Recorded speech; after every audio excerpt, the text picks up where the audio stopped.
I'm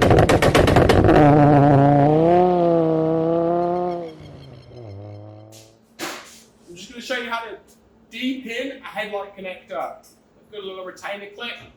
People that don't understand how to release them break them off all the time. We do have a fabricator in today and one of the boys working, so there is going to be some more background noise. I can't really get around that. So if you hear a bang or a there's the welder striking you up now, just ignore that, that's their work. First thing you've got to do, you've got to turn the headlight out. There's normally a screw there, it's a T30, but you can use a flat blade screwdriver. And there's a little tang down here, so you've got to squeeze your hand on here, pull the headlight forward. I'll just show you that tang. It's that there. So just push your hand down, push down, and pull the headlight out. And we need to get access to this connector.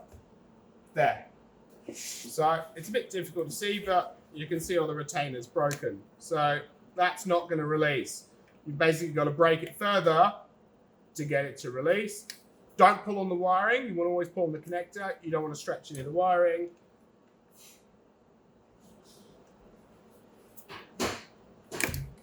And get it off like that. So you can see that thing's dead as a doorknob.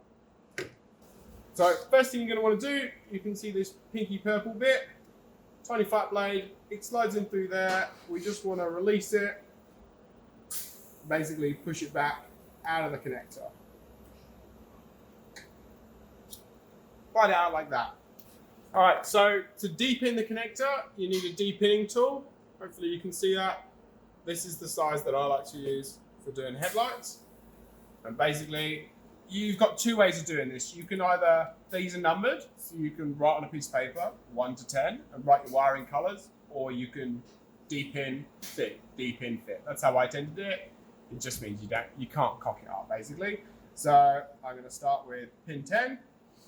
And if you look at where the terminal is, there's two little slots, one either side of it, and you literally just want to push that in all the way till it stops, and then gently grab the wire and pull it out. Get a new connector. Cool, I've done that. Number 10, push it in until you hear it click like that, and just move to the next one.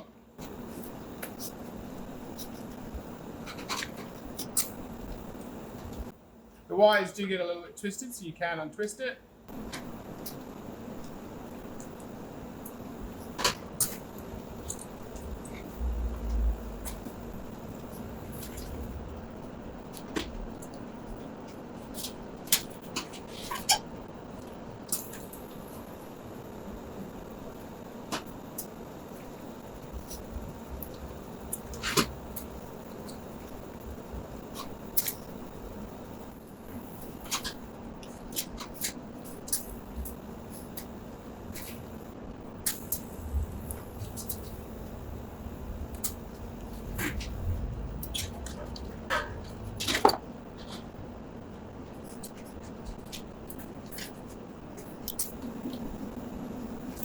So you want to look at the pins, check that they are all the way up as far as they can go, give the wires all a good little tug, check that they're not moving, and now we're going to fit our lock piece. So this just stops these from disconnecting by mistake.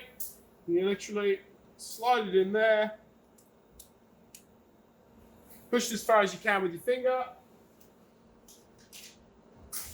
and then that last bit, just with a small flat blade,